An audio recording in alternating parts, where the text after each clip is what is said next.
ঐতিহাসিক ইলটগঞ্জ বাজারের ব্যস্ত মানুষের ভিড়ে একজন মানুষ আছেন, যার কথা না বললেই নয়, যার ইতিহাস শুনলে মানুষ অবাক হয়ে যাবে।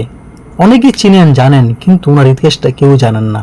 যিনি হলেন ডাক্তার বিল্লাল হোসেন, একজন পল্লী চিকিৎসক, একজন সংগ্রামী বাবা, আর একজন হার না মানা যোদ্ধা। আজ থেকে প্রায় 22 বছর আগে 2002 সালে ডিএমএফে পাশ করে শুরু করেছিলেন মানুষের সেবা। তখনও হয়তো তার কাছে বড় কোনো ক্লিনিক ছিল না বড় কোনো চেম্বার, ছিল শুধু মানুষের পাশে দাঁড়ানোর ইচ্ছা।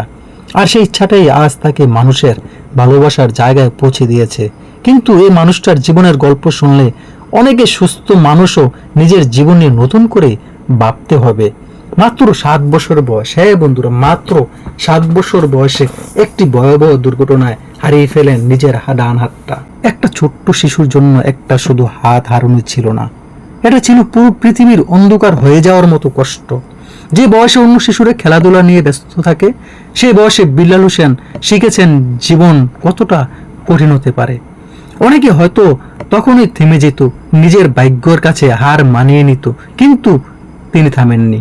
ডান হাত হারিয়ে বাম হাতে আবার শুরু করে নতুন করে লেখা শিখেছেন, নতুন করে কলম ধরেছেন, নতুন করে স্বপ্ন গড়েছেন।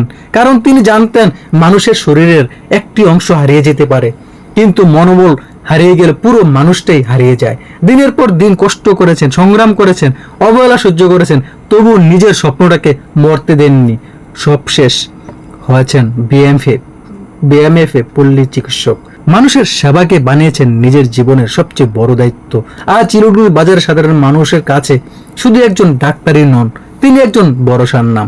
কারণ গরিব মানুষ জানে রাতের অন্ধকারে অসুস্থ হলে একজন বিল্লাল হোসেন তার পাশে দাঁড়ানোর জন্য আছেন। শুধু চিকিৎসাই নয়, তিনি হিজামা থেরাপি ও রুকিয়া ন্যাচারাল যে ট্রিটমেন্টটি এটিও উনি করে থাকেন। মানুষকে সুস্থ করার জন্য চেষ্টা করে যাচ্ছেন প্রতিনিয়ত। কিন্তু সবচেয়ে সুন্দর বিষয় হলো, যিনি শুধু নিজের জীবন নিয়েই ভাবেননি। 5 সন্তানের বাবা এই মানুষটির স্বপ্ন তার প্রতিটি সন্তান যেন আলেম হয়। ইতিমধ্যে বড় ছেলে ও বড় মেয়েকে মাদ্রাসার দাওরা পাশ করিয়েছেন। এটাই একজন প্রকৃত বাবার পরিচয়। নিজে কষ্ট করে হলো সন্তানের ভবিষ্যৎকে আলোর পথে নিয়ে যাওয়া। আজকের এই সমাজে অনেক মানুষ সামান্য কষ্ট পেলেই ভেঙে পড়ে, সামান্য ব্যর্থতায় স্বপ্ন ছেড়ে দেয়। কিন্তু মোহাম্মদ বিল্লাল হোসেন আমাদের শেখান, জীবন থেমে যাওয়ার নাম নয়। একটা হাত হারালেও জীবন শেষ হয়ে যায় না, গরিব হলেই মানুষ ছোট হয়ে যায় না, কষ্ট থাকলেই হাসি হারিয়ে ফেলতে হয় না। তিনি প্রমাণ করেছেন মানুষের আসল শক্তি হাতে পায়ে নয়, আসল শক্তি তার ইচ্ছা শক্তিতে। এই মানুষগুলি সমাজের সত্যিকারের হিরো, যাদের নাম হয়তো বড় বড় ব্যানারে লেখা থাকে না, কিন্তু হাজার মানুষের দোয়ায় তারা বেঁচে থাকেন। সেলুট এই সংগ্রামী মানুষটাকে। আল্লাহ যেন ওনাকে দীর্ঘজীবী দান করে, মানুষের সেবা করার তৌফিক আরো বেশি বেশি বাড়িয়ে দেন।